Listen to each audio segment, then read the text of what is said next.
षष्ठ अध्याय के चतुर्थ पद का भाधिकार प्रकरण चल रहा है।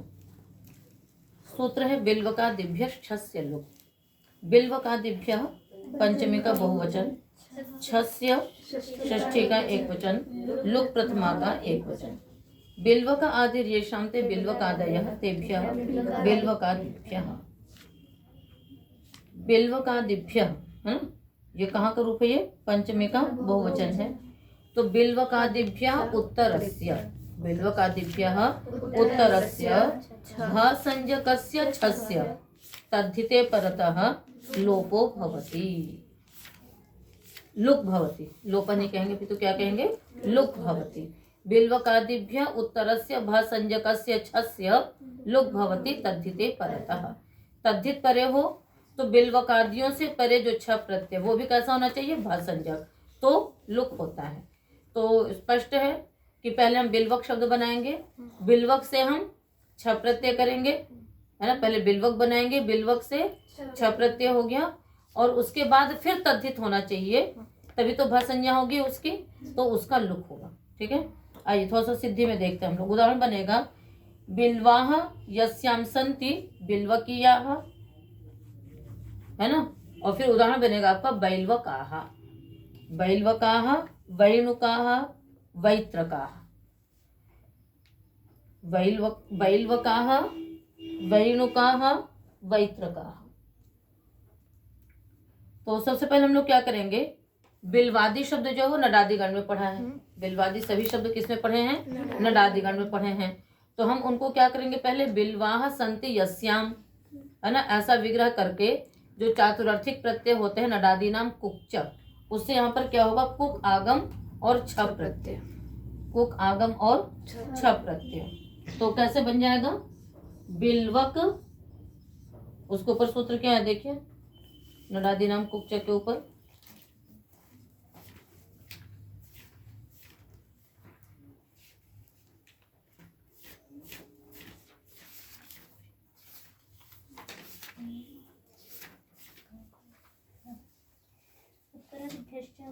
उत्तरादिभ्यश्च, ठीक है, उससे छ की निवृत्ति आएगी।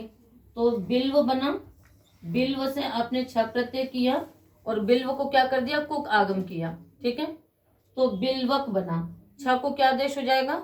ई आदेश हो जाएगा। तो क्या बन जाएगा? बिल्वकीय। ये इसी का ही यहाँ पर निर्देश किया गया है, तो बन गया आपका बिल्वकीय। ठीक है, अब बिल्वकीय प्रातिपदिक से क्या कर देंगे? तत्र भव इत्यादि अर्थ में बिल्वकीय बन गया, फिर बिल्वकीय भव इति अण प्रत्यय करेंगे तत्र भव से, तो बिल्वकीय आगे अण आया। अब ये अण तद्धित है, इसके पहले बिल्वकीय की भसंज्ञा होगी। अब बिल्वकीय में जो भसंज्ञा होगी वो अंत में क्या आपका अच्छा ही है, तो उसी ई का लुक होना है। ठीक है, तो पहले बिल्वाह संति यस्याम ऐसा विग्रह करके बिल्वकीय बनाएंगे, फिर बिल्वकीय से अण प्रत्यय करेंगे, उसका क्या कर देंगे? यहाँ पर उसमें जो छ प्रत्यय है उसका लुक कर देंगे। ठीक है,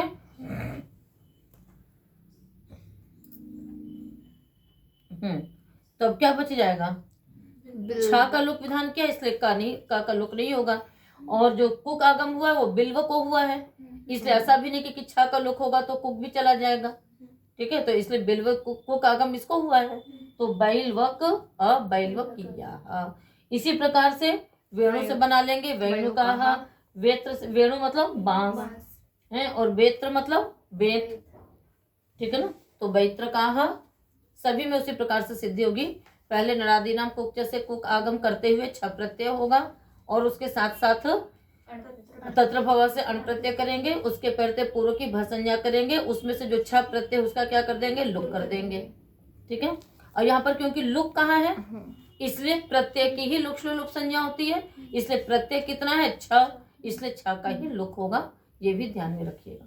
यस्य तिच में लोप कहा है, तो वहां पर पूरा प्रत्यय हमको नहीं चाहिए, वो चाहे प्रत्यय का होगा तो भी लोप हो जाएगा। जैसे गार्ग्य में यह प्रत्यय होता है तो हम किसका लोप कर देते हैं? आ का लोप कर देते हैं। तो लोप और लुक में ये अंतर है। आदर्शन दोनों तरह से है, किंतु लोप जो है वो प्रत्यय के अवयव का भी हो सकता है, किंतु लुक पूरे प्रत्यय का ही होगा, इसलिए लुक कहा गया, ताकि प्रत्यय का लुक होवे तो पूरे प्रत्यय का लुक होगा। बन गया बैल्वकीय इत्यादि। आगे तुरिष्ठे में यस्सु, तु षष्ठी का एक वचन, इष्ठे में यस्सु सप्तमी का बहुवचन। इष्ठश्च, इमाच, इयांश्च, है ना। इष्ठश्च, इमाच, इयांश्च। इमा क्या है? इमनिच का है ये, तो रूप उसी प्रकार से चलेंगे। इयांश्च इति इष्ठे में यांसः तेषु इष्ठे में यस्सु। अर्थ करिए। त्रि इत्येतस्य भसंज्ञकस्य अंगस्य लोपो भवति। इष्ठन् इमनिच् इयसुन् इत्येतेषु प्रत्ययेषु परतः। इष्ठन् इमनिच् इयसुन् के परे रहते त्रि जो भसंज्ञक अंग है उसका क्या होता है? लोप होता है। ठीक है, तो इष्ठन का उदाहरण बनेगा आसुतिम करिष्ठः, विजयिष्ठः, बहिष्ठः, वहिष्ठः वह। यसुन का है दो ही यसी धेनु। इमनिच त्रिन प्रत्यंत से नहीं होता है, इस कारण से यहाँ पर नहीं होगा। तो जो ये त्रि है वो वस्तुतः किसका है? ये जो त्रिच अथवा त्रिन रहेगा, त्रिच अथवा त्रिन रहेगा। उसके बाद आपने पंचम अध्याय में जहाँ पर यशुन इत्यादि प्रत्यय विधान किए गए वहां पर तुष छंदसी सूत्र है, वहां पर निकाल करके देखिएगा। सिद्धि आप सारी पहले पढ़ चुके हैं। तो त्रिच प्रत्ययांतों से वेद विषय में इष्ठन इमनिच इत्यादि प्रत्यय, इष्ठन इमनिच कह रहे हैं, इष्ठन और यशुन प्रत्यय होते हैं। तो दो ही यसी किससे बन जाएगा? और इष्ठन है जैसे करिष्ठा, तो करिष्ठा किससे बनेगा? कर्ता, है ना, त्रिजंत से बनेगा। तो अयम कर्ता, अयम कर्ता, अयम कर्ता, एषु अयम अतिशयेन कर्ता इति आसु इति करिष्ठः। तो कर्तृ शब्द लेंगे हम, कर्तृ से क्या करेंगे? इष्ठन प्रत्यय करेंगे। और इष्ठन प्रत्यय करने के बाद इसके परे रहते कर्तृ के भासंज्ञक कर्तृ का लोप होगा, तो त्रि का लोप हो गया। त्रि का लोप हुआ तो क्या बचा बताओ? कर मिलकर के क्या बन गया? करिष्ठ, करिष्ठ। ऐसे विजेत्री शब्द है, क्या है शब्द आपका? विजेत्री। विजेत्री से आगे इष्ठन कर दीजिए और फिर त्रि का लोप हो जाएगा पूरे, तो क्या बनेगा? विजय आगे ई अयादेश होकर के विजयिष्ठ बन जाएगा। आगे चलिए, बोध्री क्या है शब्द? पहले बोध्री रहेगा, वह धातु से त्रिच प्रत्यय करेंगी, उसके बाद सिद्धि कैसे होगी? बनाओ, वह त्रिच, फिर होढ़ा, होढ़ा से हकार को ढकार, वढ़ त्रि, फिर झषस तथोर्धोधा, उससे तकार को धकार आदेश, वढ़ ध्री, इष्टुनाष्टु से इष्टुत्व, वढ़ ध्री सही वहरोद वर्णस्य से ओकारादेश, तो वोढ़ ध्री, फिर ढोढ़े लोपा से एक ढकार के प्रति एक ढकार का लोप हो जाएगा, बन जाएगा वोढ़्री। वोढ़्री आगे इष्ठन है। अब यहाँ पर त्रि का क्या हो जाएगा? लोप हो जाएगा।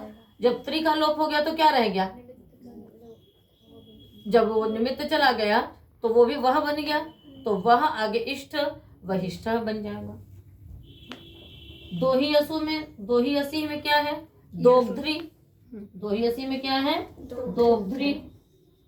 दोग्ध्री का जो ध्री है वही त्रिच था, सीधे सीधे त्रिच का ही लोप हो गया, तो उसी के परे तो हकार को घकारादेश हुआ था, तो दो हो बन गया।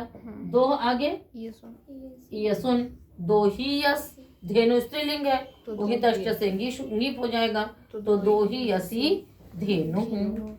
तो इष्ठन और यसुन के परे रहते जो त्रिच अथवा त्रिन प्रत्ययांत का, वैसे त्रिच प्रत्यय का ही है, तो उसका क्या हो जाएगा? लोप हो जाएगा। लोप होने के बाद जो शेष बचेगी स्थिति उसका आपको श्रवण होगा। आगे चले, टे है षष्ठी का एक वचन। इष्ठे में यह सु की अनुवृत्ति जाएगी 63 सूत्र तक। तो इसके आगे के जितने भी कार्य होंगे वो इष्ठन इमनिच यसुन के परे रहते होंगे। उदाहरण वो अर्थ करिए सूत्र का। इष्ठे में यह सुपरतः भासंज्ञकस्य अंगस्य टेहे लोपो भवति। इष्ठन इमनिच यसुन के परे भासंज्ञक टे भाग का लोप होगा। पटिष्ठः, पटिमा, पटियान, पटिष्ठ इष्ठन, इष्ठन का पट और पटिमा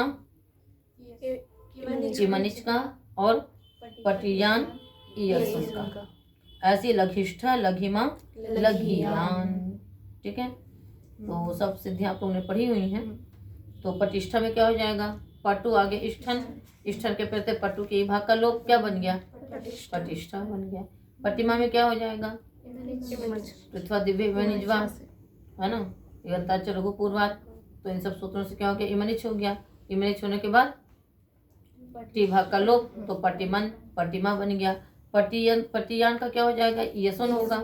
टी भाग का लोप पटियस, आगे सिद्धि तो आप जानते ही हैं, तो पटियान। ऐसे लघिष्ठ लघिमा लघियान। ये इमनिच प्रत्यय का विधान कहाँ पर किया गया, पंचम अध्याय प्रथम पाद, पंचम अध्याय के प्रथम पाद, प्रथम पाद में।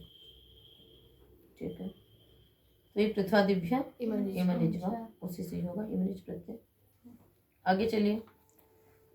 स्थूल दूर युवा ह्रस्व क्षिप्र क्षुद्राणां यणादिपरं पूर्वस्य च गुणः। हाँ, स्थूल ह्रस्व क्षिप्र क्षुद्राणां षष्ठी का बहुवचन, यणादि परम प्रथमा का एक वचन, पूर्व से षष्ठी का एक वचन, च अव्यपदम गुणः प्रथमा का एक वचन। समास करिए पहले उधर स्थूल दूर में। स्थूलश्च दूरश्च युवश्च युवाच युवाच ह्रस्वश्च क्षिप्रश्च क्षुद्रश्च इति क्षुद्राः तेषां क्षुद्राणां। यणादि परम में क्या समास करोगे, यण आदिर्येषां यण आदि यस्य तद यणादिः, यणादि च अधः परञ्च। यहाँ पर क्या कर लेंगे आगे, यणादि च अधः परञ्च इति यणादि परम, कर्मधारय समास हो जाएगा। चलिए अर्थ करेंगे सूत्र का हम लोग। इष्ठे में असु की वृत्ति आ ही रही है। अर्थ होगा स्थूल दूर युव ह्रस्व क्षिप्र क्षुद्र इत्येतेषां यणादि परम लुप्यते। इष्ठे में यह सु परतः, एक अर्थ हुआ इत्येतेषां यणादि परम लुप्यते। इष्ठे में यह सु परतः पूर्वस्य च गुणो भवति, और पूर्व को क्या हो जाता है, गुण हो जाता है। तो स्थूल दूर इन सब में यणादि पर भाग का लोप होता है, मतलब यण से लेते हुए का लोप होगा और पूर्व को गुण हो जाएगा। इष्ट निमनिच के परे रहते हैं। स्थूल से बनाएंगे हम लोग स्थविष्ठ, एक दो में समझिए तो समझ में आ जाएगा। जैसे स्थूल शब्द है, ठीक है, स्थूल आगे आपने इष्ठन किया। अब इसमें देखिए यण आदि यस्य, यण आदि है जिसके, वो हो गया ल, है ना, स्थूल। और फिर यणादि च अधः परंच, वही यणादि हो और वही पर हो। तो मतलब यणादि पर वाला जितना भाग है कितना है, वो ल का क्या हो गया, लोप हो गया। शेष उसके जो पूर्व है, यणादि से पूर्व जो भाग है उसको क्या हो जाएगा, गुण। तो पहले तो ल का लोप करिए, ल का हो गया लोप, स्थू को क्या हो गया, गुण। उ को क्या गुण होगा, स्थो। आगे अवादेश हो जाएगा, क्या बन जाएगा, स्थविष्ठः। समझ में आ गया। अब इसी प्रकार से सभी में देखिए दूर है, दूर में यणादि पर कितना है, र का लोप करके क्या बनेगा, अब दो इष्ट आगे दविष्ठा बन जाएगा। इसी प्रकार से मतलब गुण करेंगे और गुण करके अवादेश कर देंगे तो दविष्ठा। तो स्थविष्ठा स्थवीयान दोनों बनाइए, है ना, स्थविष्ठा स्थवीयान दविष्ठा दवीयान। युवन से क्या बनेगा, यविष्ठा यवीयान। अब युवन में देखो क्या शब्द है, युवन यणादि पर कितना भाग है, पूरा वन, तो पूरे वन का लोप होगा इसमें, तो यविष्ठा यवीयान। ह्रस्व में इसका बनाइए आप लोग तो जानो, ह्रस्व शब्द है, यणादि पर कितना है, सरिष्ठ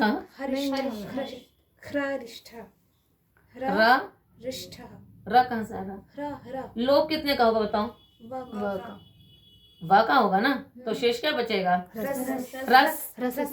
रसिष्ठ। उसके आगे इष्ठन लगा दो। जहाँ गुण प्राप्त होगा वहां गुण करेंगे, जहाँ नहीं होगा वहां गुण नहीं करेंगे, तो क्या बनेगा, रसिष्ठ रसियान। और इसमें इमरिच भी हो जाएगा तो रसीमा भी बन जाएगा। ठीक है, सब उसमें दृढ़ादि गण में पढ़े सब शब्द। क्षिप्र से क्या बनेगा, बनाओ ठीक से, बिल्कुल ठीक से। अब स्थिति लिखिए, क्षिप्र है, क्षिप्र में देखिए अनादि पर कितना है, फिर उसके बाद पूर्व में जहां भी इक होगा उसको गुण होगा, क्षेपिष्ठः क्षेपीयान क्षेपीमा। क्षुद्र से बनाओ, क्षोधिष्ठः क्षोधिष्ठः, क्षोधियान क्षोधियान और क्षोधिमा। तो समझ में आ गया। तो ये सब पृथ्वा दिव्य इमनिजवा से इमनिज कर लेंगे। सब आकृति गण भी माने जाते हैं ये सब। तो ह्रसिमा और क्षेपिमा और क्षोधिमा इनमें हो रहा है, बाकियों में नहीं हो रहा है। तो पूर्व में जहां पर गुण का दिखेगा, पूर्व में एक जहां होगा वहां हो जाएगा, लघु में होगा तो लघु में हो जाएगा, अंत में होगा तो अंत में हो जाएगा। तो इस सूत्र को याद रखिएगा, है ना। यणादि पर का लोप होता है इन शब्दों का। आगे चलें। प्रिय स्थिर स्फिरोरु,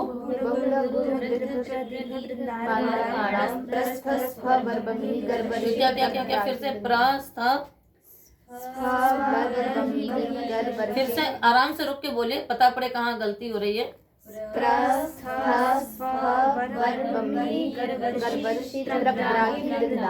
हाँ, प्रस्थ स्फ वर बंगी, है ना। गर्भ वर्षि त्रप द्राघि वृंदाः।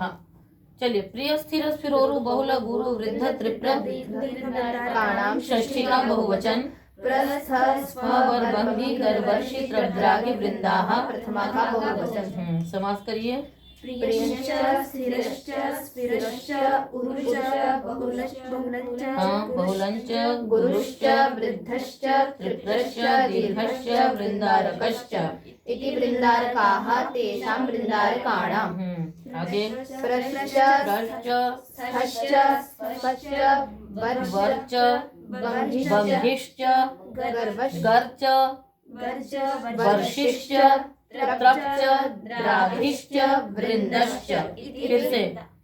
प्रश्च स्थश्च स्मश्च वर्च बंघिश्च गर्ज वर्षिश्च त्रप्च द्राघिश्च वृंदश्च इति वृंदाः। हाँ, अब इष्टे में सु की वृत्ति आ रही है, बस अर्थ कर दीजिए। इत्येतेषां, बोलिए।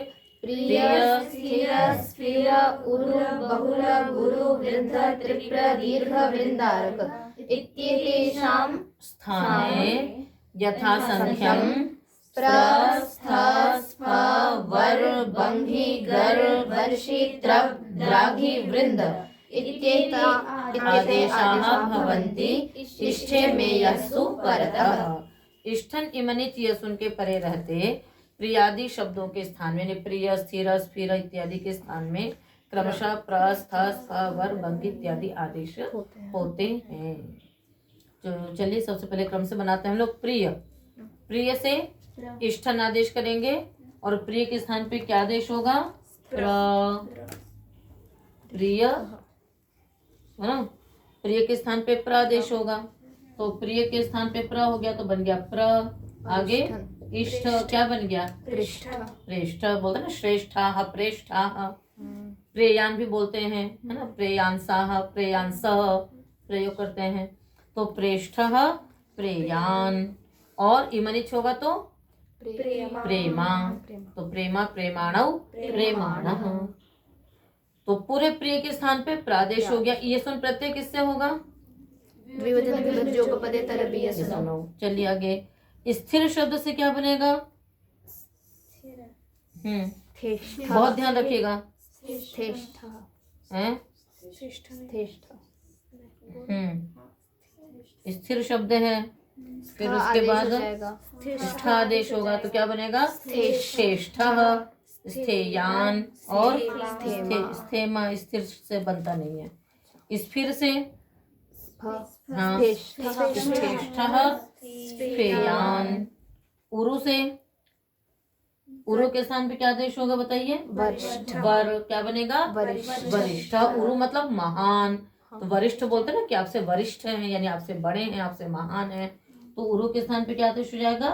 वर, तो वरिष्ठ वरियान, ठीक है ना, वरिमा। और बहुल से बंघी, क्या बनेगा? बंघिष्ठ बंघिमा बंघियान। गुरु से गरिष्ठः गरिष्ठः बोलते हैं, गरिष्ठ। गुरु मतलब भारी, ये बड़ा गरिष्ठ है। गरिष्ठ मतलब भारी, तो गरिष्ठः गरिमा गरियान। सभी शब्द प्रसिद्ध हैं आपके। वृद्ध से वर्षियान। त्रिप्र से त्रपृष्ठः त्रपिष्ठः त्रपीयान। त्रपीयान। दीर्घ से द्राघिष्ठः द्राघीयान द्राघिमा। द्राघिमा। वृंदारक से वृंदिष्ठः वृंदिष्ठः वृंदियान। ठीक है, तो हो गए शब्द आपके सारे, है ना। और अब जैसे त्रिप्र, त्रिप्र मतलब प्रसन्न, है ना। तृप्त, तृप्त का ही अर्थ है। दीर्घ, द्राघिष्ठ बड़ा, वृद्ध का भी अर्थ बड़ा, वृंदारक मतलब सुंदर, अच्छा। ठीक है, तो सभी का अर्थ आपको मालूम हो गया। तो प्रिय, स्थिर, स्फिरोरु, बहुल, गुरु, वृद्ध, त्रिप्र, दीर्घ, वृंदारक आणाम, इसको याद में रखिएगा, क्योंकि सुनने में एकदम से मतलब सोचता रह जाएगा प्रेष्ठ शब्द कहाँ से बना। तो कुछ तो धरादेश हो जाते हैं, वृद्धस्य च है, प्रशस्यस्य ज्ञा च, या तो श्रेष्ठ उधर से भी बन जाता है, ज्येष्ठ उधर से बन जाता है, कुछ आदेश यहाँ पर होते हैं। तो ये दोनों प्रकरणों को दिमाग में रखना चाहिए। आगे बहुर लोपो भूच बहो बहो हो। बहु षष्ठी का एकवचन, लोपः प्रथमा का अच्छा, एक बात एकवचन। बताइए, आपने प्रिय के स्थान पे प्र आदेश किया, प्र आगे इष्ठन, तो यहाँ पर भी तो यश स्थिति से अ का लोप होना चाहिए था। धस्य का अधिकार। भाषा तो होगी इष्ठन के परे रहते प्र की, नहीं यहाँ पर क्या आगे सूत्र भी पढ़ेंगे आप लोग। प्रकृत्य एकाच, है ना, एकाच भाषंजकम अंगम प्रकृत्या भवति, तो प्र एकाच है, इसलिए वहां पर प्रकृति भाव हो जाएगा, इसलिए लोप नहीं होगा, तो आप वहां से दूर हो जाएगा। आगे चलिए। बहोः षष्ठी का एकवचन। बहोः षष्ठी का पंचमी का एक वचन, लोपः प्रथमा का एक वचन, लुप्त प्रथमांत निर्देशः च अव्ययपदम्। बहोः षष्ठी का एकवचन। बहोः षष्ठी का एक वचन। चलिए, इष्ठे में ऐसु की वृत्ति आ रही है। बहोः उत्तरेषाम, ध्यान से अर्थ समझिएगा, है ना।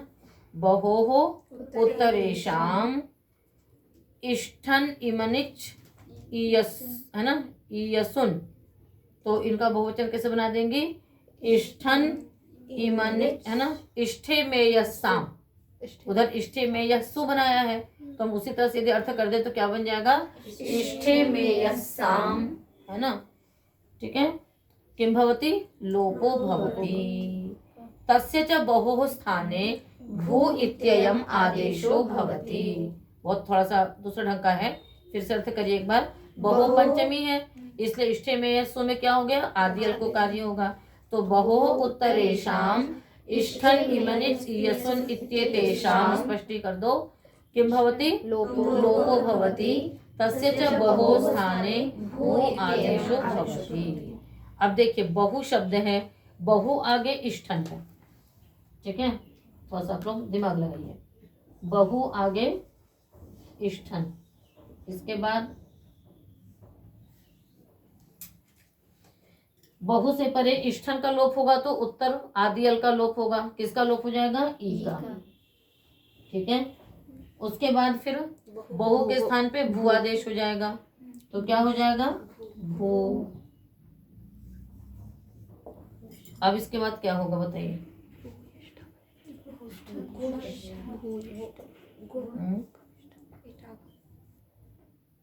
भविष्ठः हम्म। भूयिष्ठः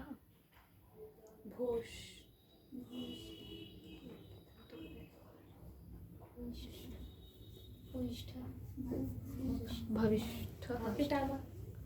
इटागम किसे करोगे? तो आगे कभी आप लोग सूत्र पढ़ने वाली हैं इसी के आगे, है ना, इसलिए अभी इसको हम यहीं पर रख देते हैं। इष्ठस्य यिट च, है ना, तो इसकी हम पूरी सिद्धि उसमें कर लेंगे, पर इतना समझ लीजिए कि इष्ठन को यिट आगम हो जाएगा, तो क्या हो जाएगा? यहाँ पर लोप ना होकर के यिट आगम होगा, तो क्या बन जाएगा? भूय ई, तो भूयिष्ठा बन जाएगा। ठीक है, क्या बन जाएगा? भूयिष्ठा। और उधर क्या बनेगा? तो भूयिष्ठा की सिद्धि हम अभी अगले में कर लेंगे। ठीक है, आगे उदाहरण बनेगा। यशुन में आइए, नहीं, भू आगे यशुन का किसका लोप हुआ? ई का, तो क्या बच गया? यस, तो भूयस हो गया। और इमनिच में किसका लोप होगा? ई का, तो क्या बन जाएगा? भूमा। भूमा। भूमा शब्द सुना है कभी? कहाँ सुना तो है, दिमाग में स्थिर नहीं है। यो वै भूमा तत्सुखम, है ना, तो भूमा शब्द है, यो वै भूमा तत्सुखम। और भूयांसः, भूयान तो सुनते ही रहते हैं, है ना, भूयान भूयांसौ भूयांसः। तो ये तो इसकी सिद्धि हो गई। आगे देख लेते हैं अभी इष्ठन के लिए जो सूत्र बनाया गया आगे। इष्ठस्य यिट च, इष्ठस्य षष्ठी का एक वचन, यिट प्रथमा का एक वचन, च अव्ययपदम। बहो भू च बहो की अनुवृत्ति आ रही है। अर्थ होगा इसमें सूत्र का, करिए। बहोः उत्तरस्य इष्ठन इत्येतस्य यिट आगमो भवति, बहोश्च भू आदेशो भवति। बहु से परे इष्ठन को यिट आगम होगा और बहु को भू आदेश हो जाएगा, तो क्या बन जाएगा? भू यिष्ठ। तो इसमें भू यिष्ठ इस प्रकार से बनता है। अगले सूत्र में आइए। ज्यादा दीर्घ, पदच्छेद करिए। ज्यात कैसे रहा? ज्यात कैसे बनेगा? ज्यात आत। ज्या आत नहीं है, बल्कि क्या है आपका? ज्यात आत ईयसः। ज्यात उत्तरस्य ईयसः आकारादेशो भवति। ज्या से उत्तर ईयस को आकारादेश होता है। क्या होगा? ज्या ईयस, तो फिर आधे प्रस्य से आधे अल के स्थान पे हो जाएगा। तो ज्या से परे ईयस को आकारादेश हुआ, उसके बाद फिर क्या हो जाएगा? यहाँ पर भी आका लोप नहीं होगा प्रकृति एकाच के कारण से, तो क्या रह जाएगा? आका सवर्ण दीर्घ से दीर्घ कर लेंगे तो बन जाएगा ज्यायस, और फिर ज्यायान, ज्यायस ज्यायान। आगे चलिए। र ऋतो हलादेर लखो हो। र लुप्त प्रथमांत निर्देश ऋतः षष्ठी का एक वचन, हलादेः षष्ठी का एक वचन, लघोः षष्ठी का एक वचन। हाँ। हल आदि यस्य तत् हलादेः तस्य हलादेः। इष्ठे में यह सु की वृत्ति आ रही है। हलादेः अंगस्य, हलादेः अंगस्य, भा संज्ञकस्य हलादेः अंगस्य करेंगे। क्या करेंगे?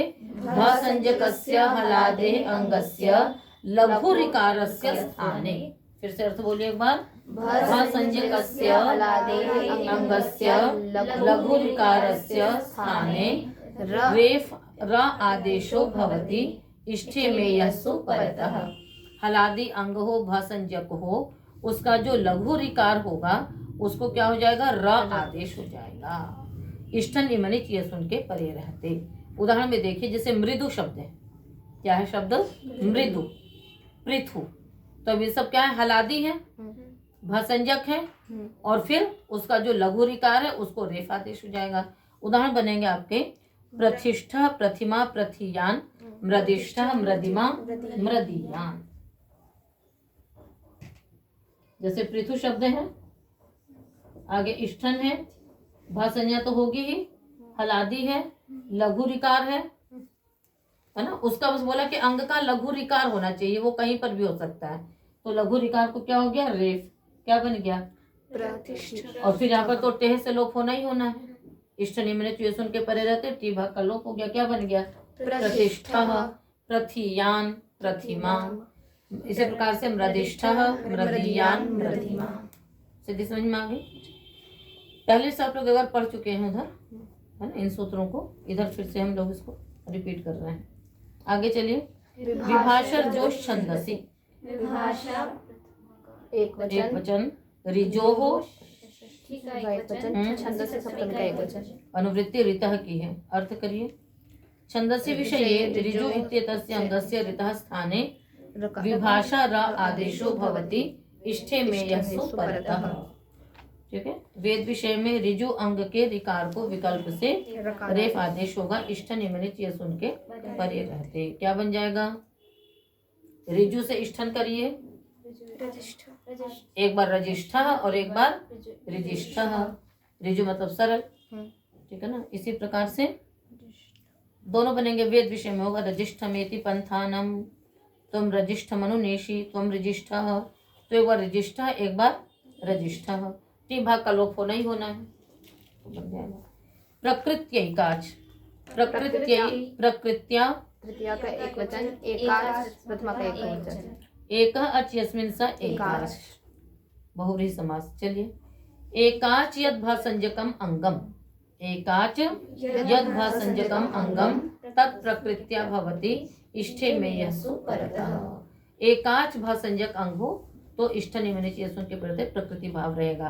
तात्पर्य क्या हो गया कि उसके टेह से जो टी भाग के लोप की प्राप्ति थी वो नहीं होगी। और कार्य तो होगा किंतु वो नहीं होगा।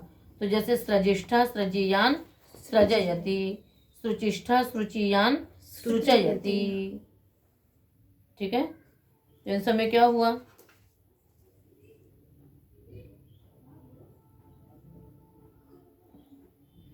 तो सृजिष्ठा क्या बनेगा आपका?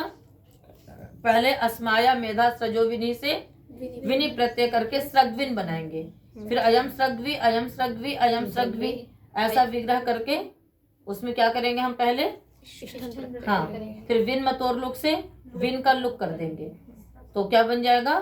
स्रक। आगे इष्ठन, ठीक है ना? फिर क्या बन गया?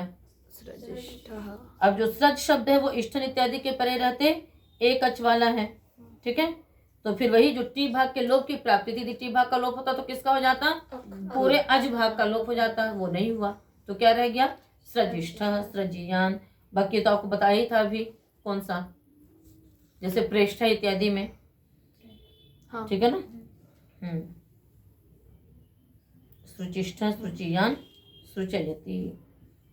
तो सृच शब्द में भी पहले मतुप कर देंगे, फिर वही विन मतोर लुक से क्या हो जाएगा? लुक हो जाएगा। तो इस प्रकार से ये तुरिष्ठे में यस्सु यानी इष्ठन इमनिच यशुन के परे रहते जो कार्य थे, ये भी एक पूरा प्रकरण है। तो उधर भी यशुन इत्यादि का प्रकरण चलता है कि कहाँ कहाँ ये प्रत्यय होते हैं, किसको क्या आदेश होता है, पुनः यहाँ पर भी प्रकरण चलता है। तो ये प्रकरण आपका समाप्त हुआ है, और ये प्रकरण प्रयोग में भी बहुत है, ऐसा नहीं कि प्रयोग में नहीं होता है। इसलिए इन सूत्रों को दिमाग में रखना चाहिए, है ना, स्थिर रखना चाहिए। तो यह पाठ इतना ही समाप्त होगा, शेष हम अगले पाठ में लेंगे।